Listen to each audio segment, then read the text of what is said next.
हरे कृष्णा, राधे राधे दोस्तों। आज मैं आपके साथ शेयर करने वाली हूँ दशा माता की कथा शुरू करते हैं। प्राचीन समय में राजा नल और दमयंती रानी सुखपूर्वक राज्य करते थे। उनके 2 पुत्र थे। उनके राज्य में प्रजा सुखी और संपन्न थी। एक दिन की बात है कि उस दिन होली दशा थी। एक ब्राह्मणी राजमहल में आई और रानी से कहा, दशा माता का डोरा ले लो। बीच में दासी बोली, हाँ रानी साहिबा। आज के दिन सभी सुहागन महिलाएं दशा माता की पूजन और व्रत करती हैं तथा इस डोरे की पूजा करके गले में डोरे को बांधती हैं, जिससे घर में सुख समृद्धि आती है। अतः रानी ने ब्राह्मणी से डोरा ले लिया और विधि अनुसार पूजन करके गले में बांध लिया। कुछ दिनों बाद राजा नल ने दमयंती के गले में डोरा बंधा हुआ देखा। तब राजा नल ने पूछा, इतने सोने के गहने पहनने के बाद भी आपने यह डोरा क्यों पहना है? रानी के कुछ कहने के पहले ही राजा ने डोरे को तोड़कर जमीन पर फेंक दिया। रानी ने उस डोरे को जमीन से उठा लिया और राजा से कहा कि यह तो दशा माता का डोरा था। आपने उनका अपमान करके अच्छा नहीं किया।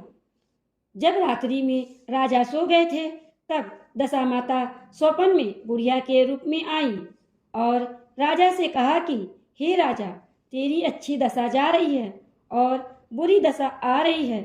तूने मेरा अपमान करके अच्छा नहीं किया। ऐसा कहकर बुढ़िया के रूप में आई हुई दशा माता लुप्त हो गई। अब जैसे तैसे दिन बीतते गए। औसे औसे कुछ ही दिनों बाद में राजा के ठाट बाट हाथी घोड़े लाव लश्कर धन धान सुख शांति सब कुछ नष्ट होने लगे। अब तो भूखे रहने का समय तक आ गया। एक दिन राजा ने दमयंती से कहा, तुम अपने दोनों बच्चों को लेकर अपने मायके चली जाओ। रानी ने कहा, मैं आपको छोड़कर कहीं नहीं जाऊंगी। जिस प्रकार आप रहोगे उसी प्रकार मैं भी आपके साथ रहूंगी। तब राजा कहने लगे, अपने देश को छोड़कर दूसरे देश को चले। वहाँ जो भी काम मिल जाएगा वही काम हम कर लेंगे। इस प्रकार नल और दमयंती अपने देश को छोड़कर चल दिए। चलते चलते रास्ते में राजा का महल दिखाई दिया। वहाँ राजा ने अपने दोनों बच्चों को अमानत के तौर पर छोड़ दिया। बच्चों को राजा भील के पास छोड़कर आगे चले तो रास्ते में राजा के मित्र का गांव आया। राजा ने रानी से कहा, चलो हमारे मित्र के घर चलें। मित्र के घर पहुंचने पर उनका बहुत आदर सम्मान हुआ और पकवान बनाकर भोजन कराया। मित्र ने अपने शयन कक्ष में राजा को सुलाया। उसी कमरे में मोर की आकृति की खूंटी पर मित्र की पत्नी का हीरो जड़ा कीमती हार टंगा हुआ था। मध्य रात्रि में रानी की नींद खुली तो उन्होंने देखा कि वह बेजान खूंटी हार को निगल रही है। यह देखकर रानी ने तुरंत राजा को जगाकर दिखाया और दोनों ने विचार किया कि सुबह होने पर मित्र के पूछने पर क्या जवाब देंगे। अतः यहाँ से इसी समय चले जाना चाहिए। राजा रानी दोनों वहां से रात्रि में ही चल दिए। सुबह होने पर मित्र की पत्नी ने खूंटी पर अपना हार देखा। हार वहां नहीं था। तब उसने अपने पति से कहा, तुम्हारे मित्र कैसे हैं जो मेरा हार चुराकर रात्रि में ही भाग गए? मित्र ने अपनी पत्नी को समझाया कि मेरा मित्र ऐसा कभी नहीं कर सकता। धीरज रखो, कृपया करके उसे चोर मत कहो। आगे चलने पर राजा नल की बहन का गांव आया। राजा ने बहन के घर खबर पहुंचवाई कि तुम्हारे भाई भौजाई आए हुए हैं। खबर देने वाले से पूछा, उनके हाल चाल कैसे हैं? वह बोला, दोनों अकेले हैं, पैदल ही चले आ रहे हैं तथा वे दुखी हाल में हैं। इतनी बात सुनकर बहन थाली में कांदा रोटी लेकर भैया भाभी से मिलने आई। राजा ने तो अपने हिस्से का खा लिया, परंतु रानी ने जमीन में गाड़ दिया। चलते चलते एक नदी मिली। राजा ने नदी में से मछलियां निकालकर रानी से कहा, तुम इन मछलियों को भूजो, मैं गांव में से परोसा लेकर आता हूँ। गांव में एक सेठ सभी को भोजन करा रहा था। राजा गांव में गया और परोसा लेकर वहां से चला तो रास्ते में चील ने झपटा मारा तो सारा भोजन नीचे गिर गया। राजा ने सोचा कि रानी क्या विचार करेगी, राजा तो भोजन करके आ गया और मेरे लिए कुछ भी नहीं लाया। उधर रानी मछलियां बूझने लगी तो दुर्भाग्य से सभी मछलियां जीवित होकर नदी में चली गई। रानी उदास होकर सोचने लगी कि राजा पूछेंगे और सोचेंगे कि सारी मछलियां खुद खा गई। जब राजा आए तो मन ही मन दोनों समझ गए और वहां से राजा रानी चल दिए। चलते चलते रानी के मायके का गांव आया।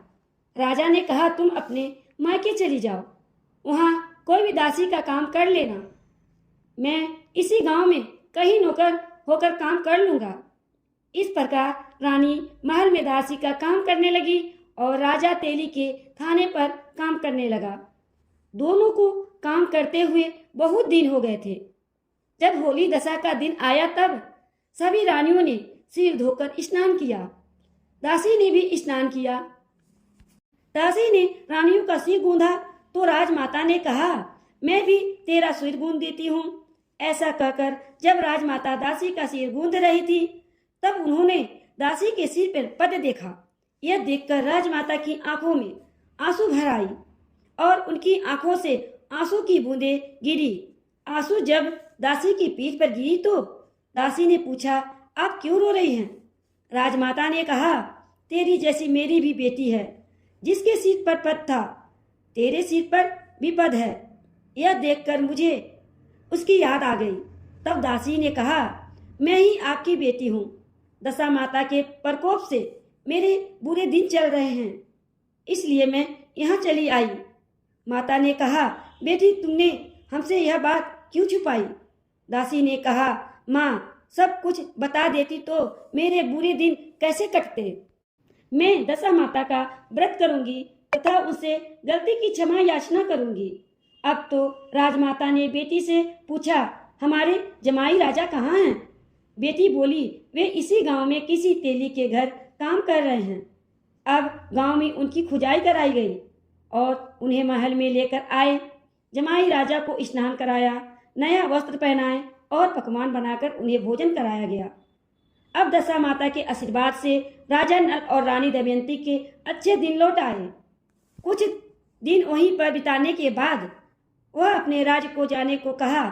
दमयंती के पिता ने खूब सारा धन देकर लाव लवस्कर हाथी घोड़े आदि देकर बेटी की और जमाई की विदाई की। रास्ते में वही जगह आया जहां रानी ने मछलियों को भूना था और राजा के हाथ से चीर के झपटे मारने से भोजन जमीन पर गिर गया था।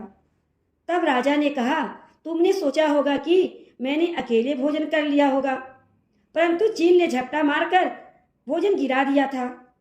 अब रानी ने कहा, आपने सोचा होगा कि मैंने मछलियां भूनकर अकेले खा लिया होगा, परंतु वह तो जीवित होकर नदी में चली गई थी। चलते चलते अब राजा की बहन का गांव आया।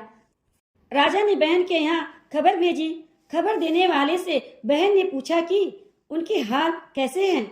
उसने बताया कि वे बहुत अच्छी दशा में हैं, उनके साथ हाथी घोड़े लाव लवस्कर हैं। यह सुनकर राजा की बहन मोतियों की थाल सजाकर लाई।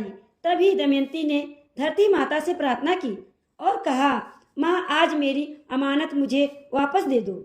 यह कहकर उस जगह को खोदा जहाँ कांधा रोटी गाड़ दिया था। खोदने पर रोटी तो सोने की और कांधा चांदी का हो गया था। दोनों चीजें बहन की थाली में डाल दी और आगे चलने की तैयारी करने लगी। वहां से चलकर राजा अपने मित्र के घर पहुंचे। मित्र ने पहले की तरह ही अपने मित्र की आदर सत्कार और सम्मान किया। रात्रि में विश्राम के लिए उसी शयन कक्ष में सुलाया। राजा को मोरनी वाली खूंटी के हार निगल जाने वाली बात से नींद नहीं आ रही थी। आधी रात के समय वही मोरनी वाली खूंटी हार उगलने लगी तो राजा ने अपने मित्र को जगाया तथा रानी मित्र की पत्नी को जगाकर दिखाया और कहा, आपका हार तो इस खूंटी ने निगल लिया था। आपने सोचा होगा कि हार हमने चुरा लिया है। दूसरे दिन प्रातःकाल नित्य क्रम से निपट कर वहां से वे चल दिए।